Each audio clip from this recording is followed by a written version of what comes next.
በስመ አብ ወወልድ ወመንፈስ ቅዱስ አሐዱ አምላክ አሜን።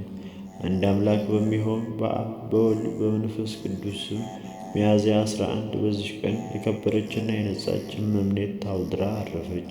እችም ቅድስት ከእስክንድርያ ሀገር ከታላላቆች ባለጸጎች ወገን ናት። ወላጆቿም ክርስቲያኖች ናቸው። እነርሱ ዋጋው ብዙ በሆነ በወርቅና በብር ያጌጡ የከበሩ ልብሶችን አሰሩላት። ከእርሷም በቀር ልጅ አልነበራቸውምና ሊያጋቧትም እነርሱ ያስቡ ነበር። እርሷ ግን የምንኩስናን ልብስ ለብሳ በክብር ባለቤት በክርስቶስ ስም ልትጋደል ትወዳለች። መከራ መስቀሉን ልትሸከም ትወድ ነበር። የዚህንም የኃላፊውን ሰርግ አልፈለገችም። ከዚህ በኋላ የወላጆቿን ዕቃ ገንዘቡን ወስዳ ለሚሸጥላት ሰጠች። ለድሆችና ለምስኪኖች ወስዳ መጸወተችው። በቀረውም እስከ እስክንድርያ ውጪ በስተ ምሥራቅ አብያተ ክርስቲያናቶችን አነጸች። ወደ እስክንድርያው ሊቀ ጳጳስም ወደ አባ አትናቴዎስም ሄዳ ራሷን ተላጭታ ከእርሱ ዘንድ መነኮሰች። ከደናግላትም ገዳማት ወደ አንዱ ገብታ በገድል ተጠምዳ ጽኑ ገድልን ተጋደለች። አምላካዊ ራእይንም ታይ ዘንድ ተገባት። መላእክትን ታያለችና የሰይጣናትንም ሥራቸውን ለይታ ታውቃለችና ሊሰሩ የታሰቡትንም የምታውቅበትንና የምትፈትንበትንም እውቀት ተሰጣት። ቅዱስ አትናቴዎስ በእርሷ ፈጽሞ ደስ ይለው ነበር። ወደ እርሱም ይጠራታል፣ እርሱም ሊጎበኛት ወደ እርሷ ይሄድ ነበር። ሐሳቧንም ትገልጥለታለች። እርሱም የጠላት ዲያብሎስን ወጥመዱንና ምትሃቱን ያስገነዝባታል። ከመንበረ ሲመቱም ከእስክንድርያ ባሳደዱትም ጊዜ ብዙዎችን ድርሳናት ጽፎ ላከላት። እጅም ቅድስት እጅግ እስካረጀች ድረስ የኖረች መንፈሳዊ ተጋድሎንም የጸናች ናት። በእርሷም ከ5ቱ ሊቃነ ጳጳሳት ተምራለችና እኒህም እለእስክንድሮስ፣ አትናቴዎስ፣ ጴጥሮስ፣ ጢሞቴዎስ እና ቴዎፍሎስ ናቸው።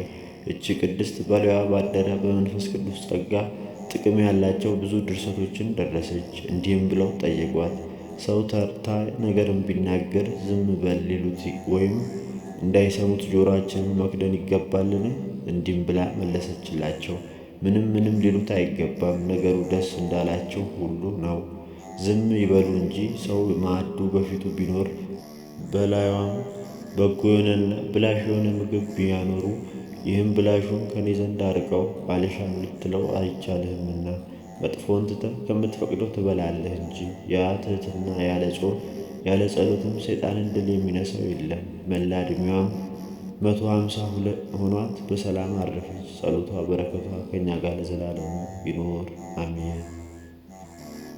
በዚችም ቀን የጋዝ ኤጲስቆጶስ የዮሐንስ መታሰቢያው ነው። ደግሞም የእስክንድርያው የአባ በኪሞስ የስምዖን ዘለምጽና የመኮንኑ የታኦድራ መታሰቢያ የመነኮሱ የታኦድራ መታሰቢያ ነው። እግዚአብሔር በጸሎታቸው ለዘላለም ይማረን አሜን።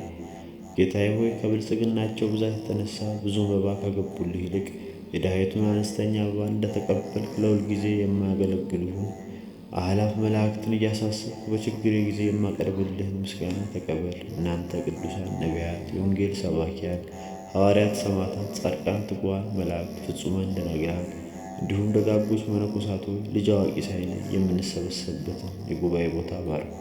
ይህን መጽሐፍ ወረቀት አዘጋጅቶ ብራና ደምጦ የጻፈውንና ያጻፈውን ከግዕዝ ወደ አማርኛ የተረጎመውን ቃለ ንባቡን በእርጋታ መንፈስና በተመስጦ ሕሊና ያዳመጠውን በደለኛን ሁሉ የምታስምር የጌታ እናቱ በማርያም ጸሎት ኢየሱስ ክርስቶስ በአንድነት ይማረን። ኢየሱስ ክርስቶስ በአንድነት ይማረን። ኢየሱስ ክርስቶስ በአንድነት ይማረን። ወስብሐት ለእግዚአብሔር።